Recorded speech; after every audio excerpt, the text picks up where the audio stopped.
오늘은 5월 8일이네요. 어버이날이에요, 어버이날.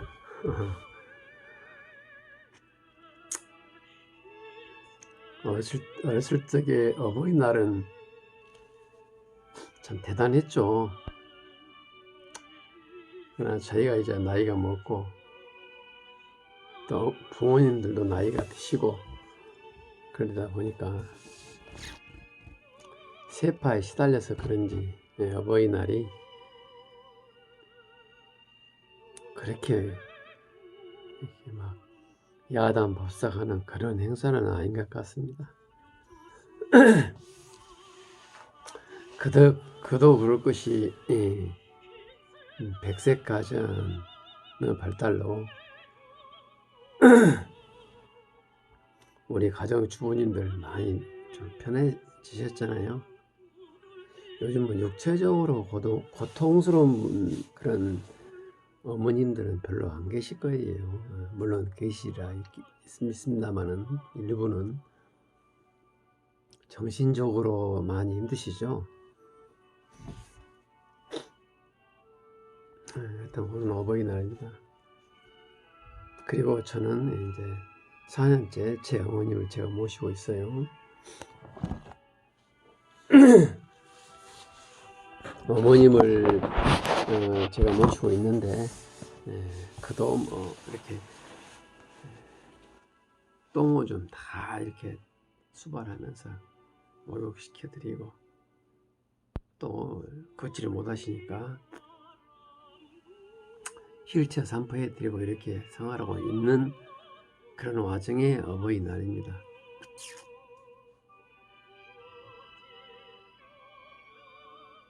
근데 이런 어버이날은 제가 보기에는 독립된 어버이날이 아니라 다들 그렇게 공감하시리라 믿습니다만은 어린이날과 같이 이렇게 결부시켜야 제 의미가 되살아난 것 같습니다.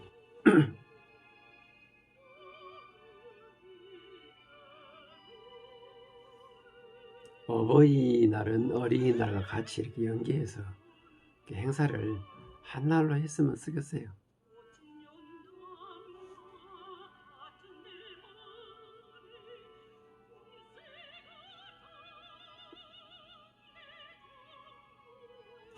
예전에 우리 어머님 같은 시대에는 참 먹고 살기 힘들었지 않습니까?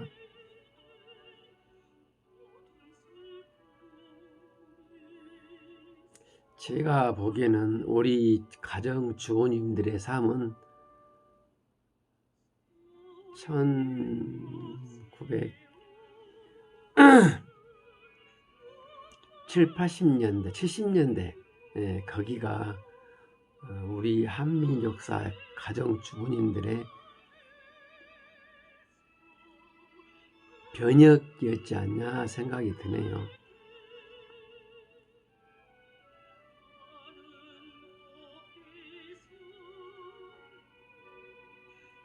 예전에 우리 어머님 같은 거 보면은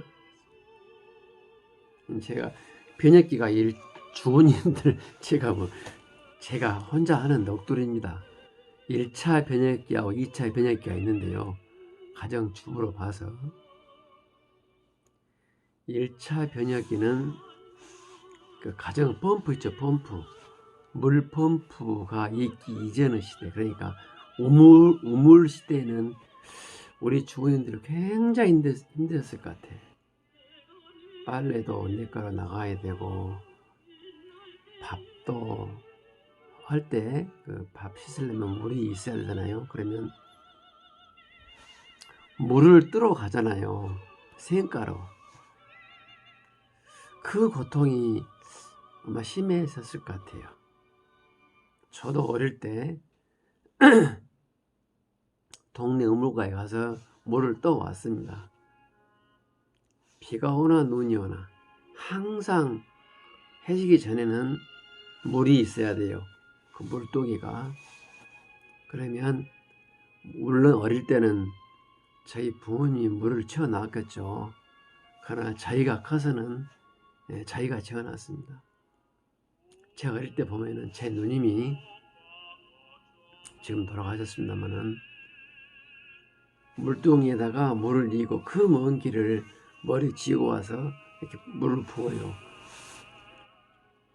근데 그게 한 번으로서는 될 수 없죠. 물동 크고 물 항아리는 적지 않습니까? 근데 그 물 항아리 무게도 지금 생각으로 봐서는 한 적어도 3kg는 되지 않나 싶네요. 그게 제 육각이 맞을랑가 모르겠습니다만은.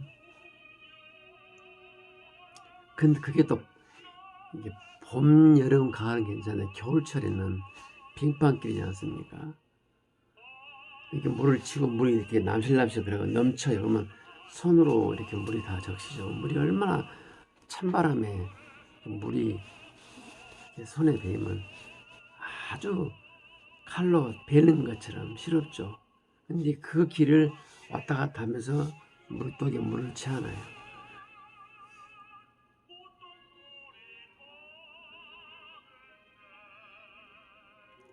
여자들이 그 고통은 지금 생각해 보니까 좀 심하지 않냐, 심했겠다 이렇게 생각이 드네요.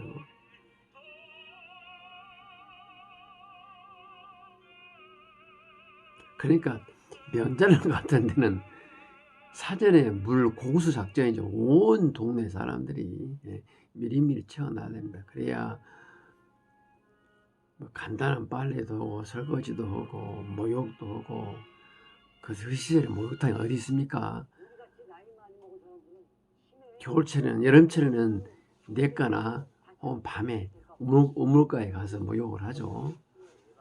겨울철에는 밖에서 목욕을 못하니까 집으로 물을 퍼와서 물을 데워서 목욕을 하는데 다 물을 질러 와야죠. 또 그 시대에 비롯해서 쌀도 집에서 방아를 찧었잖아요. 맷돌로 한다든가 해가지고 쌀결을 벗겨서 밥을 했어요.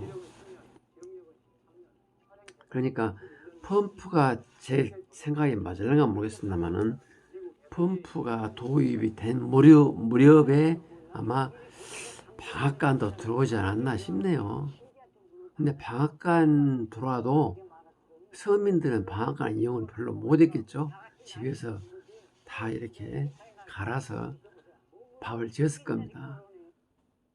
근데 예전에는 식구가 또 한둘이었으니까 대가족 시대인데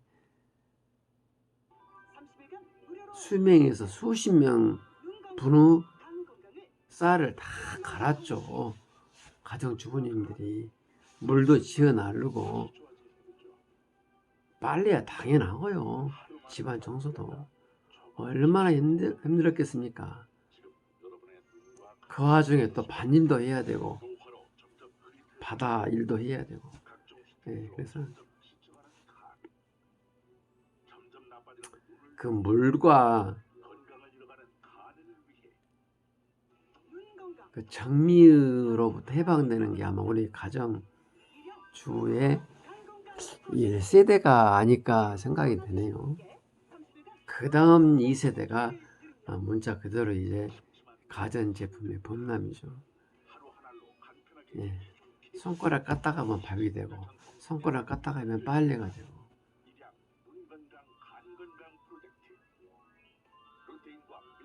뭐 청소는 그냥 관두고라도. 그런데 사실상 여자들은 나는 더 힘들었다고 해요. 왜? 정신적으로. 아마 자살률이 더 높을걸요. 예전에 비해서. 물론 남자도 동일하겠습니다만은 인간은 아무리 편하게 해줘도 힘들어요. 왜? 우리 사람의 주체는 마음이니까 마음이 편해야 편한 거 아니겠습니까? 하여튼 오늘은 5월 8일 어버이날 예전에 어머니날이라고 그랬죠.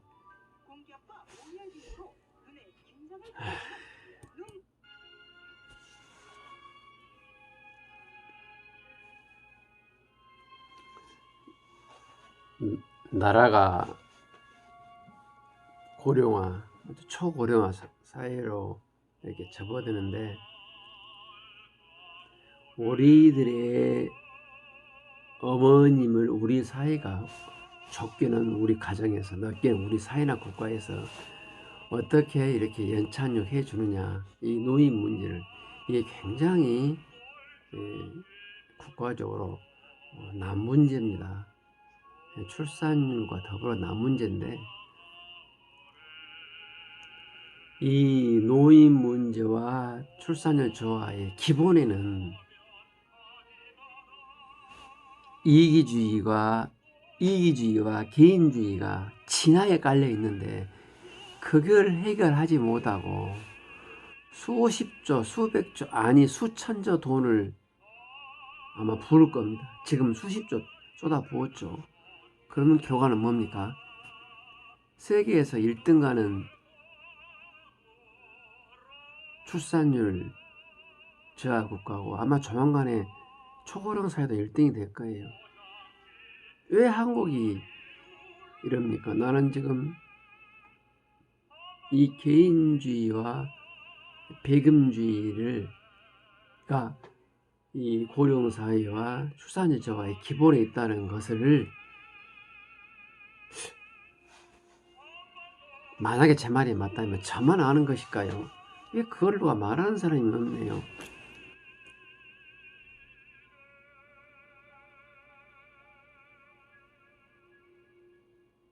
사람은 이렇게 보대끼며 살아야 된다고 봐요.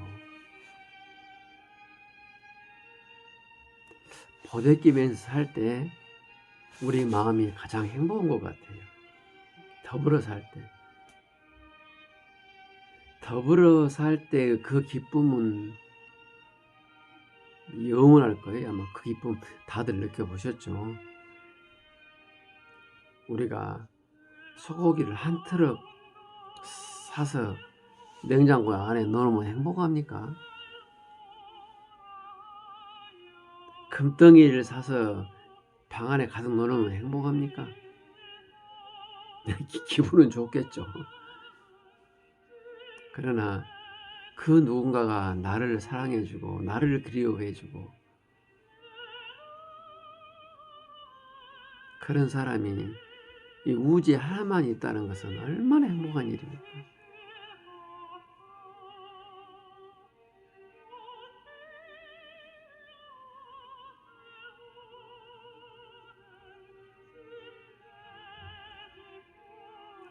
마음이 행복해야 이게 노후도 행복하고 결혼도 할 거예요.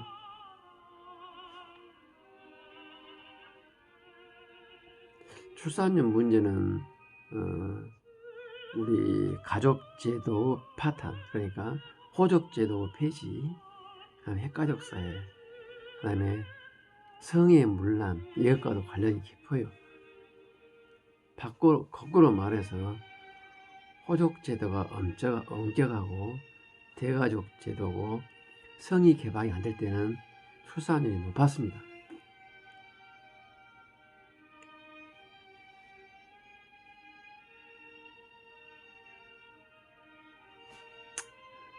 출산율 문제는 다음에 또 좀 이야기하기로 하고요. 제가 가족요양하는 사람이니까 가족요양에 대해서 저는 이렇게 하고자 하는 부분이 많아요. 특히나 이 가족요양 제도가 저는 몰랐는데 알고 보니까 국가의 어떤 일정한 제도에 편입되어 있더라고요. 그게 가족요양사 제도입니다. 돈은 몇 푼 줘요, 나라에서. 근데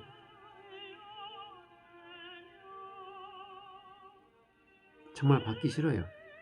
기분 나빠서 못 받겠어요. 그러나 서민들은 그마저도 정말로 귀하고 보기도 아깝고 손에 쥐기도 아까운 그런 돈이기 때문에 그걸 받습니다. 근데 나라에서 뭐라 하는지 아십니까? 그것은 소득 보존 정책이 아니다, 이렇게 말을 해요. 그것은 당신들이 부모님을 위해서 일을 했기 때문에 주는 것이다, 이렇게 이야기를 해요. 이게 언뜻 보면 맞는 말인 것 같습니다만은 대단히 큰 차이가 있습니다.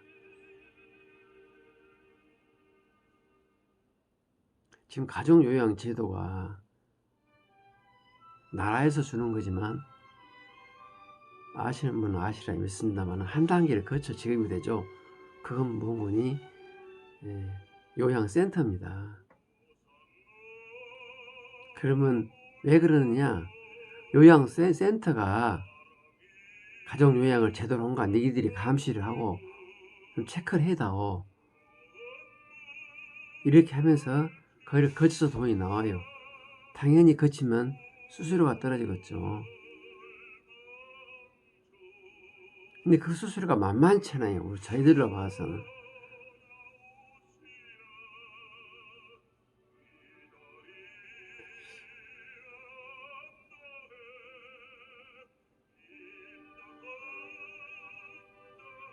우리가 이렇게 코로나 시대 때 선별 지급할 것이냐 일괄 지급할 것이냐 논란이 많았죠. 근데 선별 지급 해가지고 적정 수요자를 가리는 비용이 오히려 더 많이 들기 때문에 일괄 지급한 거 아니겠습니까? 이 가족요양제도도 마찬가지입니다. 선별한다 해가지고 선별해라는 그런 의무를 가족요양센터에 맡기면서 거기 수수료를 주면서 운영되고 있어요. 근데 그 비용이 더 많이 들어가요. 차라리 일괄 가족요양하는 사람한테 일괄 지급하면서 그 중간 제도를 없애야 됩니다. 아울러서 초기에 가족요양 적정 수혜 가정인가에 대해서 국가에서 좀 더 체크를 해야죠. 요즘 통장들 다 있잖아요. 통장 이장님들. 지역사회 정보에 대해서 통장 이장보다 더 정확한 정보가 어디 있습니까? 솔직히.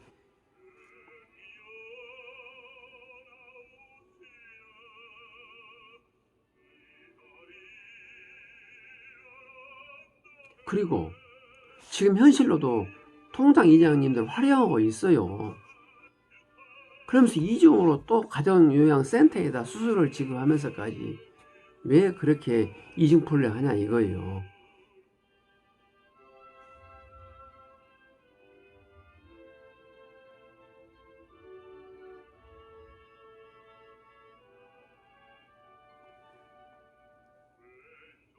노인들을 학대하지 않고 가족들이 부모님을 제대로 보살피느냐, 장애인을 제대로 보살피느냐의 감독해야 한다면 그 감독의 의무자는 누굽니까? 국가입니다.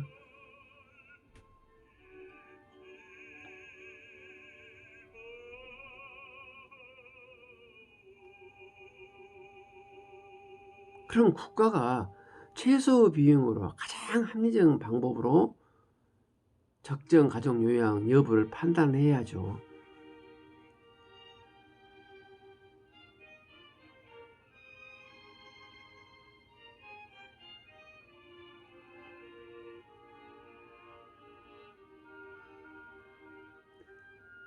이 국가가 자기 의무를 부실하게 하면서 가족요양 제도에 대해서 이렇게 본질을 흐리는지 모르겠어요.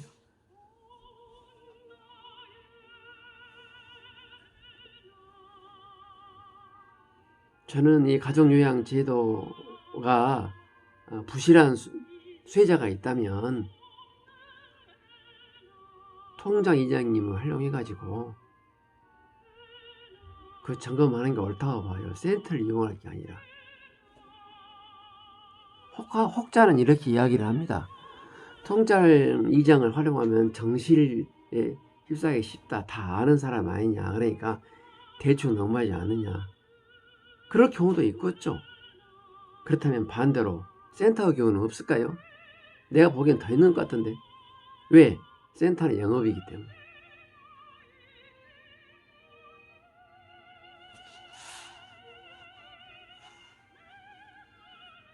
그리고 기본적으로 가족요양제도는 어떤 제도입니까?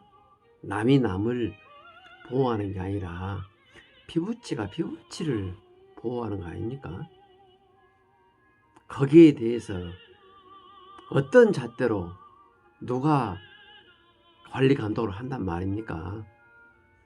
피부치보다 더 관리 감독할 수 있는 그런 확률이 있나요? 자기 자식이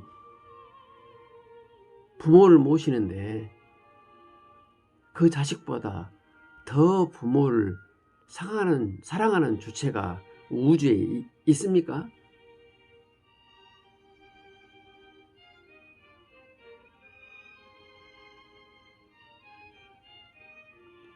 그런데 어떠한 특별한 케이스를 가지고 자식이 노인을 학대하니 센터를 이용해서 관리 감독해야 된다. 이런 발상은 도대체 어떤 발상입니까?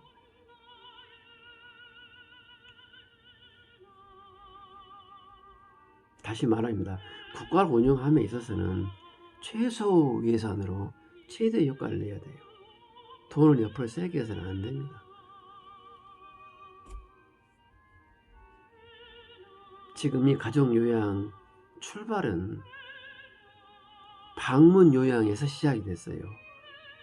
이게 방문요양하고 가족요양하고 동일한 태도를 본다는 것입니다. 국가는. 이게 문제죠.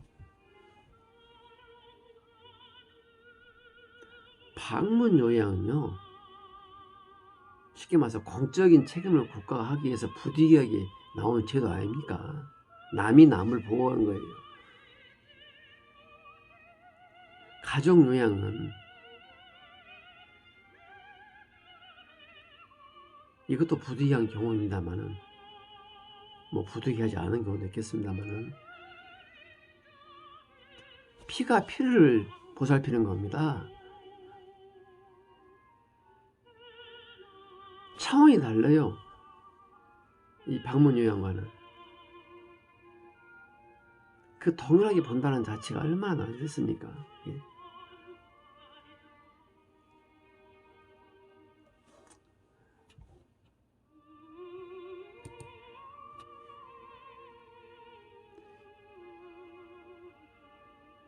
오죽하면 사실상 요즘 시대에 집에서 피가 피를 보호합니까? 오죽하면. 그런 사람들 신기를 건드려요, 그렇게.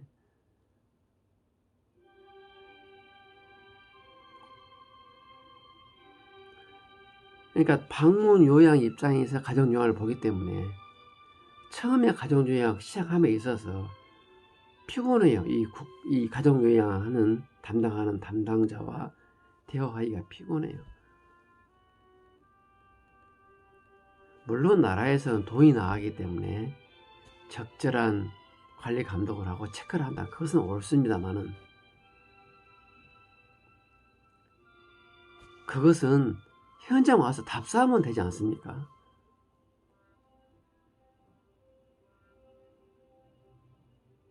의료기관의 진단서가 첨부가 되고 현장 와서 답사하면 그 끝나는 것을 그렇게 복잡하게 만들어요.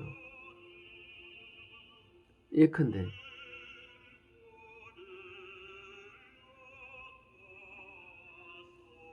어떤 집안에 장애인이 있다 합시다. 내 자식이 장애인이에요. 봉사예요. 그렇다면 의사 진단서와 현장에 와서 보고 봉사예요. 그러면 당연히 그 부모는 어떻겠어요? 타들어가는 마음으로 자식을 간호하겠죠. 그러면 여기에 더 이상의 무슨 증빙이 필요하고 무슨 절차가 필요합니까? 진단서 첨부하고 담당자 현장에 와서 출장 보면서 첨부하면 끝나지 않습니까? 거기에 요양사 자격증이 필요한가요? 우리가 겸허히 생각해 봅시다. 가족요양사 시험을 수석으로 합격한 사람이 무시하고 못나고 가족요양에 대해서 일제 모르는 그 부모보다도 더 자식을 그 봉사를 더 보호할 수 있을까요? 이건 말도 안 되는 소리예요. 물론 같은 값이면 요양이 뭔가에 대해서 알고 하면 좋죠. 그런 것은 추후라도 얼마든지 교육이 가능하지 않습니까? 사전에 꼭 교육을 받으라고요.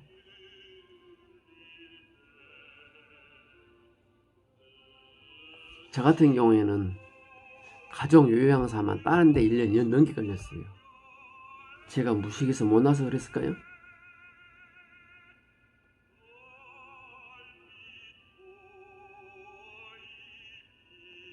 왜? 어머님을 내가 놔두고 학원에 못 다니잖아요. 걷지도 못하고 똥오줌도 못 가리는데.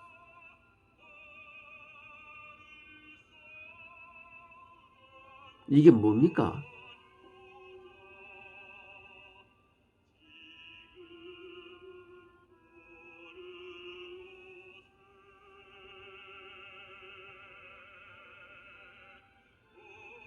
이것은 저도 피해자고 부모님도 피해자고 결국은 우리 사회가 피해를 본 겁니다. 누구 때문에? 그놈들 때문에. 그 탁상 행정은 그놈들 때문에. 진정한 수요자, 행정은 수요자가 전혀 행정의 그런 공급을 못 받은 그런 상황이 아닙니까?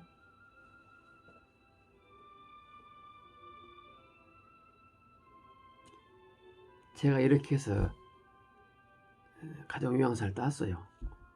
나라에서 주는 돈 진짜 쳐다보기도 싫어요. 정말 내가 너무 힘들기 때문에 그 돈을 받지. 어찌 보면 내가 낸 세금은 내가 타는 거지만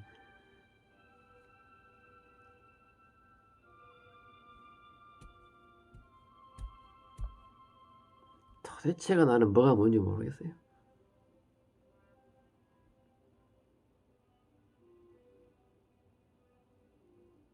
가족요양이란 것은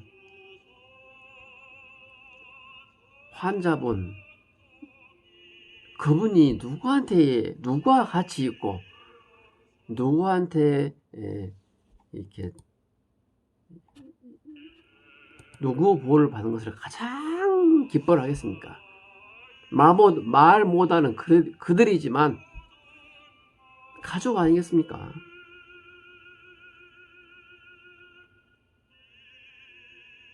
또 아울러서 그 가족분도 저 앞도 못 보고 보지도 못하고 혹은 걷지도 못하고 똥오지도 못 가는 저런 사람들을 자기가 돈 많다고 병원에 보낸다고 해서 행복하겠어요? 물론 그런 분도 계시겠죠. 개중에는 자기가 여건만 되면 자기가 직접 내 자식을 내 부모님을 집에서 간호한다는 것이 자식 입장에서도 가족 입장에서 최고 아닙니까? 근데 그걸 그렇게 힘들게 막아놨어요. 막아놨던 표현 좀 과합니다만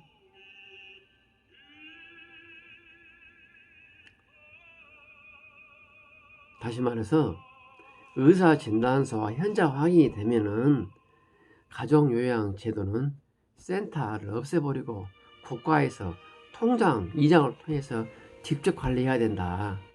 어차피 지금 그렇게 많이 하고 있어요. 각 동사무소나 면사무소에서 이중으로 헌당비하고 있다 이 말입니다. 아울러서 가족요양 제도는 이 사회 통합 기능이 있어요.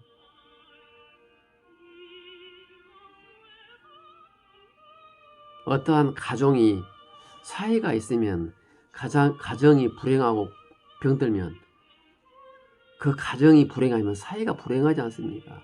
그래서 가족요양 제도로 인해서 어떠한 경제적인 보전이 된다면 이건 사회 통합 기능이 있습니다. 굉장히 좋은 제도예요. 어찌 보면. 그러나 지금은 받으면서 욕해요. 정말 받기 싫은 돈을 받으면서 욕합니다.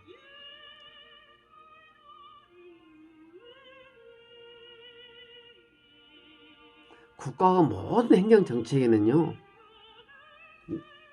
이 국민들의 소득과 다 연관이 돼 있어요. 그런데 가정요양제도가 방문요양제도 파편을 생각하고 그건 소득 보존 활동이 아니다 이런 생각을 갖고 있기 때문에 그런 말을 하는 거예요. 아야, 애시당초 전혀 차원이 다른 것을 왜 방문요양하고 같이 묶냐 이거예요.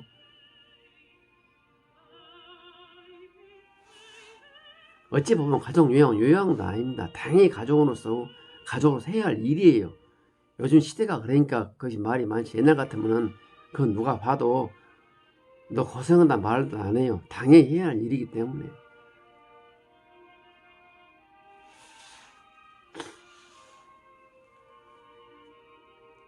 그래가지고 뭐 가족 요양하시는 분들이 부모님이나 피부양자를 갖다가 학대하니까 가족 요양 제도를 없애니만이 이런 말을 하고 있어요.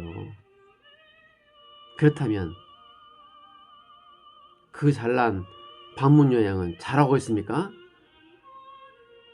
제가 방문 요양을 한 번도 안 받아봤을까요?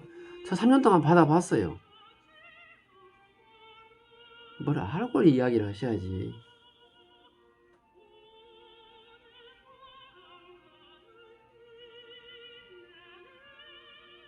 기본적으로 장애인이나 노인들의 보호 의무가 국가에는 있다. 여기에는 인식이 없어서 그래요. 자기 일이에요. 자기 일. 요즘 시대는 그것이 국가 의무입니다. 그게 헌법에도 나와 있고 기타 관련 법률에도 하늘의 별처럼 많이 나와 있어요.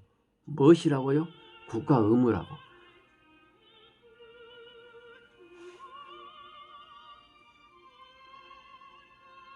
어떻게 하는 것이 국가 의무인지를 몰라요.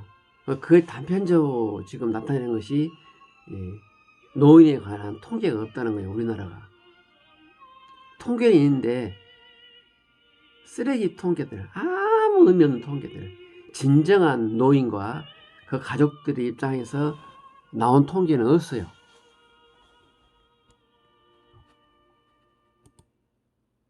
지금 이게 관련 법률에 의하면 이렇게 국가는 노인 복지를 함에 있어서 여러 가지 통계를 이렇게 하게끔 되어 있거든요.